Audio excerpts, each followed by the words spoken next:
Live from New Delhi, you're watching DD India Live, India's voice to the world. I am Deepika Mehtu, and coming up in the next 30 minutes. Hamas and USA's Central Intelligence Agency director to hold talks in Cairo on Gaza truce today. Hamas says its delegates heading to Cairo in a positive spirit. Former Trump aide Hope Hicks testifies at criminal hush money trial, says former President Donald Trump told her to deny Stormy Daniels' allegations in the final days of the 2016 presidential election. Southern Brazil hit by the worst floods in 80 years, at least 39 dead and more than 70 still reported missing.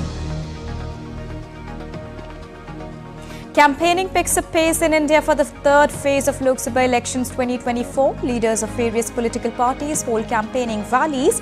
Prime Minister Narendra Modi to hold election rally in Jharkhand, Uttar Pradesh and Bihar. And in cricket, Royal Challengers Bengaluru all set to take on Gujarat Titans today. In latest encounter, Kolkata Knight Riders defeated Mumbai Indians by 24 runs on Friday evening.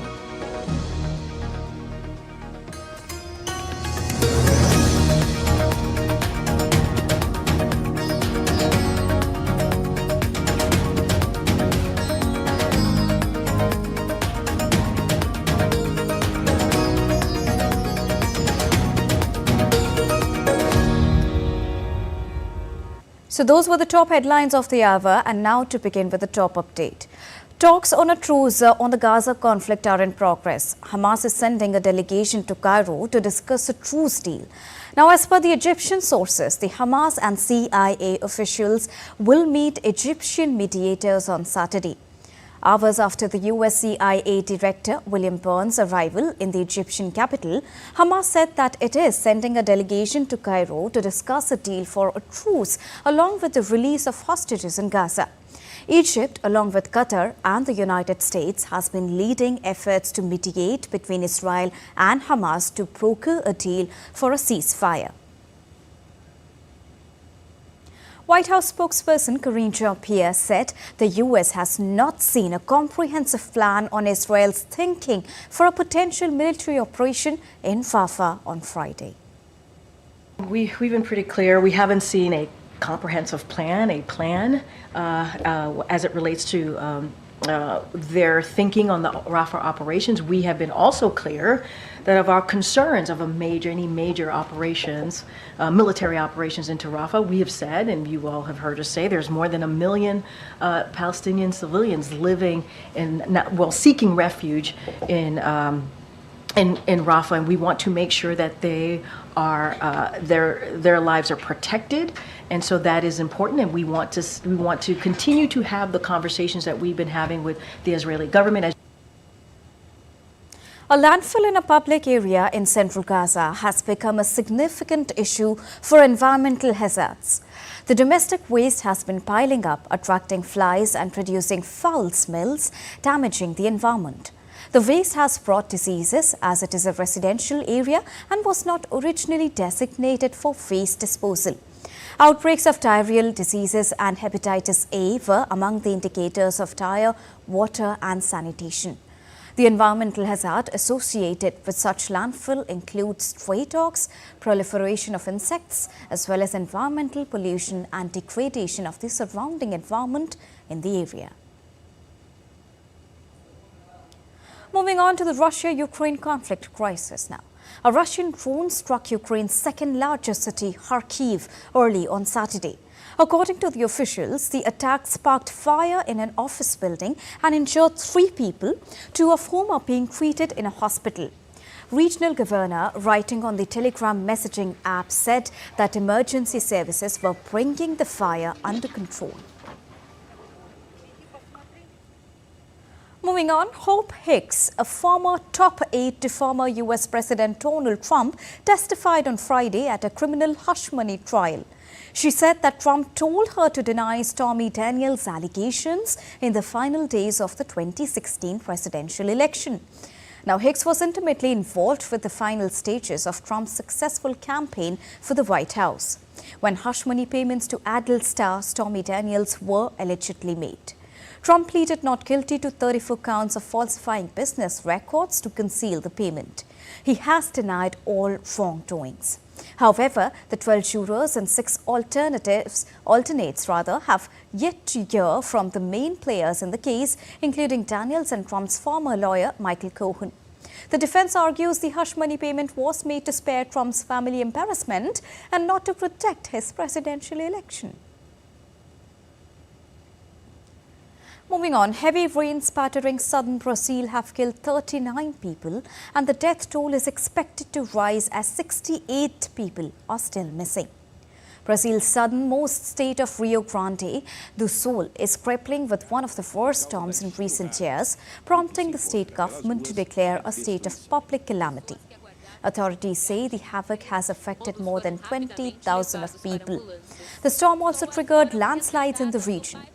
President of Brazil visited affected locations and discussed rescue efforts with the governor on Friday. Heavy rains across Kenya have killed at least 210 people since the month of March. Weeks of torrential downpours have also triggered landslides and washed away homes across East Africa, raising fear of more floods and higher casualties, as heavy rains continue to pound the East African nation and its neighbors. The fear of H5N1 bird flu virus spreading vitally in the US, health officials warned that dairy workers remain at risk from the virus that is infecting daily herds and also urged them to wear protective gear to avoid infection.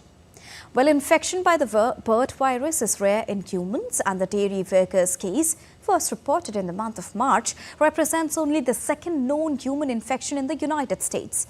It also follows a worrisome spread of the virus in a variety of mammal species, raising concerns that widespread exposure of people could also cause the virus to spread more easily among the population and spark a global pandemic. Earlier, World Health Organization, or the WHO, has also issued warning that there is a risk that the H5N1 bird flu virus present in many wild birds may infect cows in countries beyond the United States as they migrate. Meanwhile, the Canadian Food Inspection Agency has toughened import requirements on the US breeding cattle over the H5N1 bird flu virus. The first flu that was confirmed of highly pathogenic avian influenza in a dairy herd on the 25th of March and the second human case in 2 years on the 1st of April have now heightened concern in the US about the spread of the virus to animals and the people. Now, since 2022, bird flu in the United States has infected over 90 million chickens, more than 9,000 wild birds and 34 dairy herds, as well as one person in Texas who came in close contact with infected cattle and another person after exposure to poultry. Selected collection of watches owned by Formula One legend Michael Schumacher will go under the hammer in Geneva on the 13th of May. The rare watches auction will include a section dedicated to this group of watches, highlighting key moments in Schumacher's career. The combined value of the 8 watches that is to be auctioned is estimated at around $4 million. The watches include an F.P. Journe Vagabondage 1 and an Audemars Piguet Royal Oak, 2 personalized watches bearing the Ferrari logo and commemorating racing titles won by Michael Schumacher. Local elections of England and Wales in the United Kingdom were held on Friday. The voting closed on Friday evening and most of the results are expected to be announced this week. The elections this time will determine thousands of local council seats as well as mayors of cities, including London. Local elections in England are seen as a bellwether for the general election of Britain to be held in the latter half of this year. And now let's take a look at other stories making news around the world. Splashes of color and light are on display in New York City as Sotheby's and Christie's unveiled the top lots of their big spring auctions on Friday. Items of an eminent painter and artist Hockney, Bacon, Monet and Van Gogh are all set to get featured at New York's spring auction sales. The spring art auction is all set to kick off on the 13th of May. American singer Frankie Valli and the Four Seasons gets honored with Hollywood Walk of Fame on Friday in Los Angeles. American band called the Four Seasons was formed in the year 1960 in Newark, New Jersey. The band is known for hits like Sherry, Walk Like a Man and more. Enthusiastic Madonna fans gathered outside the Copacabana Hotel, where the Queen of Pop is staying, ahead of a massive free concert on Saturday in Rio de Janeiro. Pop superstar Madonna is all set to hold a concert on the 4th of May in Rio de Janeiro to mark the end of a celebration tour that kicked off last October.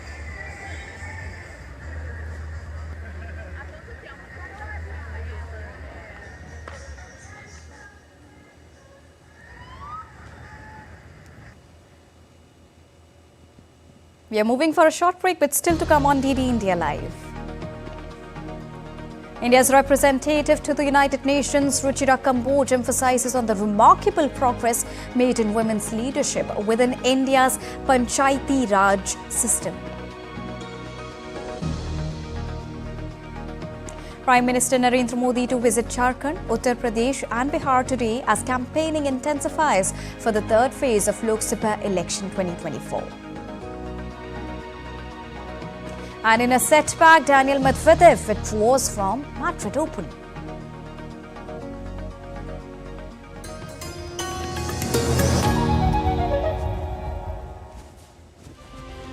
As India decides in the world's largest election, we help you feel the pulse of the nation. I am Sakal Bhatt. I am Shubhendu Ghosh. This election season, join us on a journey of India. We are in Assam. This is the tea city of India. From down south, Tamil Nadu. Discover the colors of democracy. Gateway to northeast of India. Coastal state of Kerala. Watch Poll Pulse on DT India.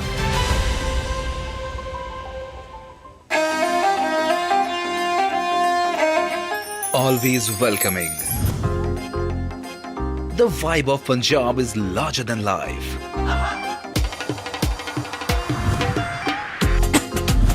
Warm up to grandeur that's beyond compare.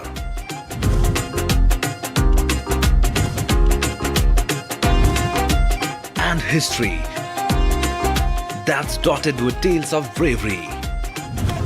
Smiling soul of India, where music,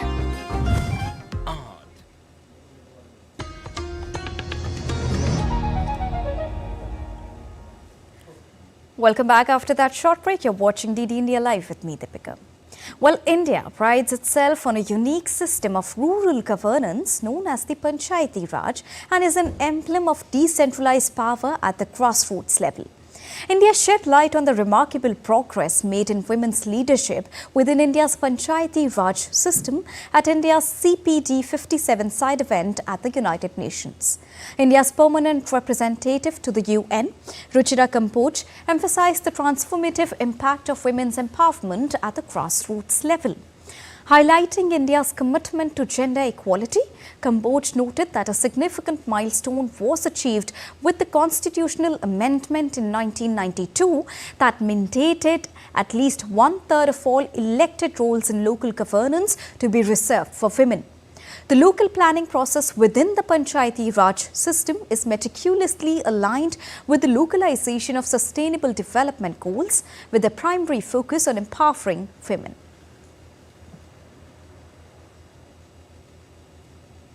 India prides itself on a unique system of rural governance known as the Panchayati Raj, an emblem of decentralized power at the grassroots level.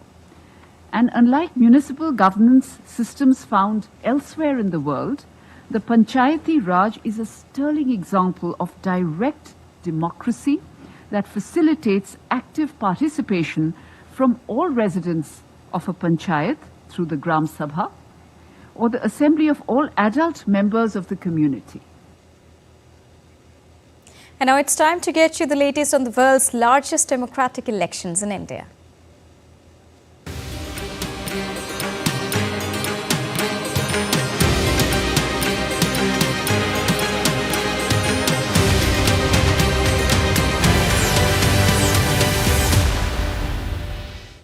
So the third phase of the voting in the ongoing Lok Sabha elections is all scheduled to take place on the 7th of May. And in this phase, voters from across 93 Lok Sabha constituencies in a total of 12 states will exercise their right to franchise. Now, last month, the Election Commission of India postponed the polling for the ongoing general elections in Madhya Pradesh's Betul following the death of the BSP candidate from the constituency. The polling in Betul will now take place on the 7th of May. Campaigning for third phase of Lok Sabha elections is intensifying, with top leaders holding back-to-back rallies to woo the voters. In a power-packed schedule, Prime Minister Narendra Modi is all set to visit Jharkhand, Uttar Pradesh and Bihar today. Now, in order to garner support in party's favour, Prime Minister Narendra Modi is all set to hold rallies in Palamu and Lohargada district of Jharkhand. The Prime Minister will also hold election campaign in Bihar's Darbhanga. Later on the day, Prime Minister will also hold a rally in UP's Kanpur. So with the Lok Sabha polls underway and the election campaigning at its peak, the BJP leader and Union Home Minister Amit Shah will visit Gujarat and Daman and Diu today. To sought support of the voters for their respective party candidates, Amit Shah will also hold rallies in Chota Udaipur and Vansda district of Gujarat. Later on the day, he will also hold rally in Duneta district of Daman. On the other hand, UP Chief Minister and BJP leader Yogi Adityanath will also hold rally in state's Farrukhabad district.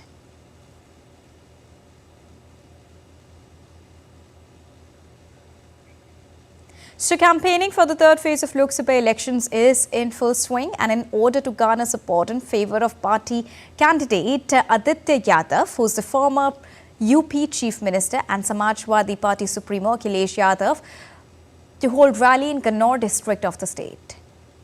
Samajwadi Party Supremo Akhilesh Yadav and party leader Dimple Yadav will also hold roadshow in UP's Mainpuri. Meanwhile, Rashtriya Janata Party leader Tejasvi Yadav will also hold multiple rallies across Bihar.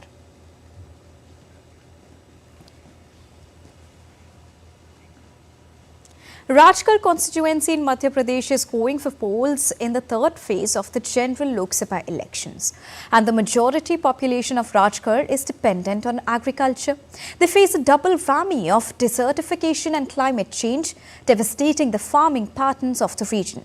Here's a report by DD India correspondent Akshay Dongre on prominent electoral issues in the region and voters' expectations from political parties. Rajgarh is among 9 constituencies of Madhya Pradesh going for polls in the third phase of general elections. The majority population of Rajgarh is dependent on agriculture. However, the constituency that borders the state of Rajasthan has been facing a double whammy of desertification and climate change, devastating the farming patterns in the region. Animesh Dangi, a 21-year-old farmer from Rajgarh, is selling what is left of his crops at the farmers' market. He says that climate change is destroying several crops due to dry spells and incessant rainfalls.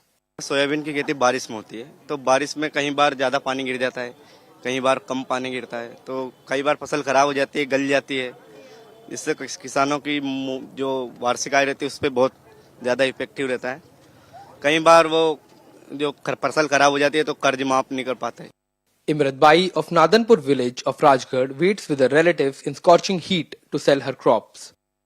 बरसात नहीं हो, कभी बरसात ज्यादा हो जा, हाँ, बांझ हो जा, नारोई हो रही हो, फिर कोई फसल ही नहीं होता, काई बोवे, काई खा किसान, अब गेहूं चना बहुत पानी नहीं है. Due to lack of water, the quality of crops is also diminishing, leading to huge losses to the farmers. To provide respite to the farmers, the government has built large-scale dams to provide adequate water to the farmers. Government of the state launched Mohanpura Dam on Nevaj River and Kondalia Dam on Kali Sindh River in 2017 and 2018. These projects can irrigate up to 290,000 hectares of land. Another dam project was sanctioned in the region in 2023.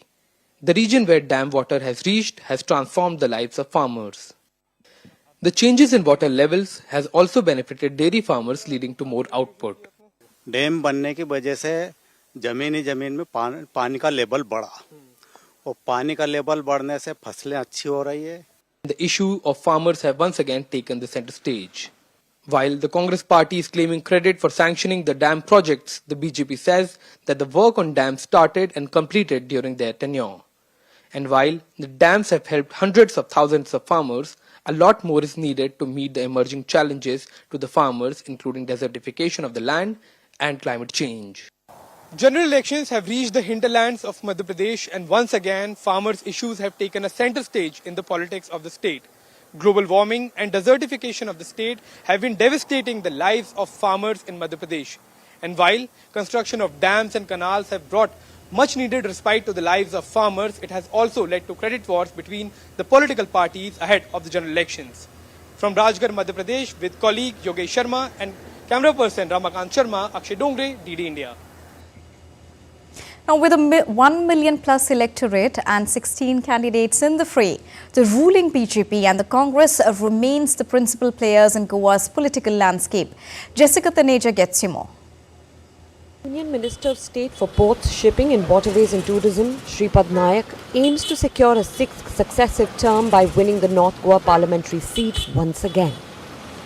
The development is visible all over Goa. Anti-incumbency is not an issue in Goa.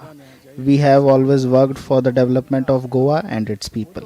The state and the central government are working on the development of the place. We will continue to work like this in the future as well. From the need for better infrastructure such as roads, bridges and transportation facilities to the importance of tourism development that balances growth with environmental conservation, the residents of Kalangut are clear about what they want for their region. It's the main issue in Kalangut is the electricity, because there are frequent electricity cuts over here and there is no 24 hours water supply for everybody. So that is the main concern. Lots of improvement is done, like the roads, even the bridges are built over here. Development wise, the constituency has done very good. However, the opposition feels that the ruling dispensation has done nothing for the youth, and preserving land resources has become a pressing need. First of all is jobs, they say, educational facilities. And then they say, suppose we go abroad, we go all over India, and we want to come back and settle here. We want to have our own little hut, small place. Will there any land be left? For many decades, the North Goa constituency has been home to the Shanta Durga temple and the Khuris chapel, which coexist in harmony. This unique coexistence hasn't altered the complex electoral landscape of the region. There's a chapel here, there's a temple here, and we get along like brothers. There's a Hindu family there who have been celebrating the novenas. They sit inside, pray rosary. So we have very good harmony here. And that's the whole ethos of going Karpon. As the election day dawns, they stand united, ready to cast their votes, knowing that their choices will pave the way for a better tomorrow. Jessica Taneja for DD India. Well, Heatwave has disrupted life in the state of Maharashtra, where 11 constituencies will go to the polls on the 7th of May in the third phase of India's parliamentary election. Yogesh Sheetal has more. Heatwave is not a new phenomenon for Marathwada, Konkan and Western Maharashtra. But what makes difference this time is the exceptionally high temperature in polling season. Surprisingly, insufferable heat doesn't seem to have impacted the political campaigns.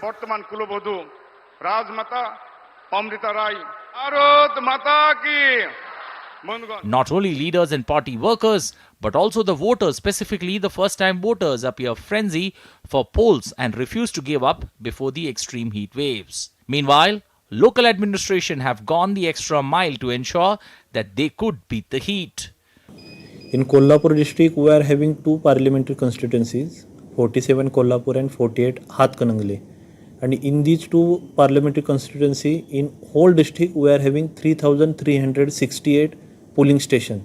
Considering the situation of heat wave, we are providing at all polling stations cold drinking water to all the voters and polling parties. We will be providing medical kit, ORS at each polling station. The IMD has also issued various directions to the people to protect themselves in the scorching heat. Despite the heat, the campaigning is in full swing in all the 11 constituencies of Maharashtra, which is going to poll on 7th of May. But it remains to be seen whether the exceptionally high temperature make any impact on the voting pattern. With my colleague Kapil Maske, this is Yogesh Kumar Sital reporting from Maharashtra for DD India. And now let's quickly take a look at other stories making news across the nation. The Indian Air Force on Friday received delivery of the second 56 C-295 aircraft that is set to replace old aircraft named Avro 748. In September 2021, India formalized the acquisition of 56 Airbus aircraft to replace the legacy Avro fleet of the IAF. Security forces conduct mock drill near many areas of India's national capital. Mock drills are often conducted by security forces to assess readiness and response capabilities in case of emergencies. It's a proactive measure to ensure preparedness and coordination among various agencies. And in sports, Royal Challengers Bengaluru will host Gujarat Titans in the 52nd match of the IPL at Bengaluru's M. Chinnaswamy Stadium on Saturday.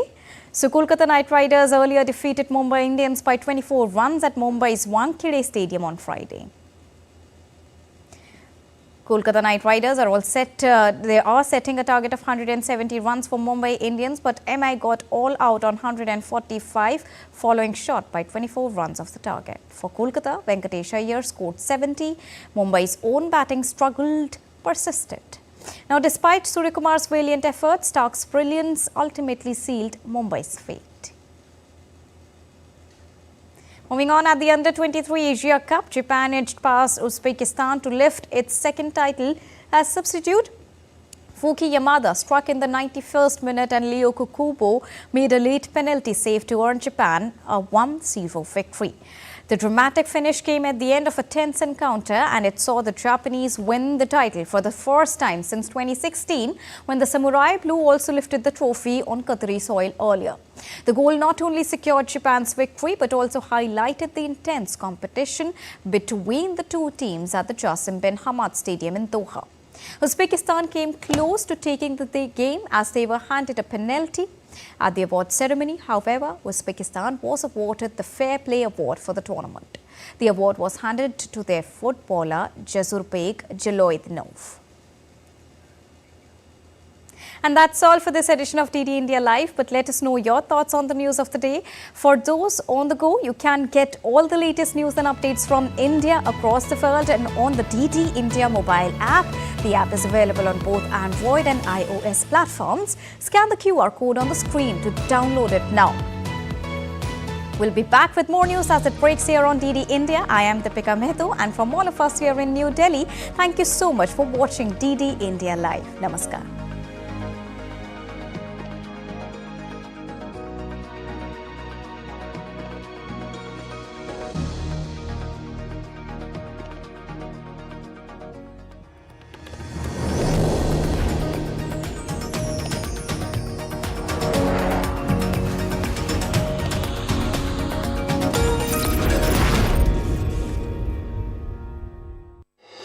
आपकी सुरक्षा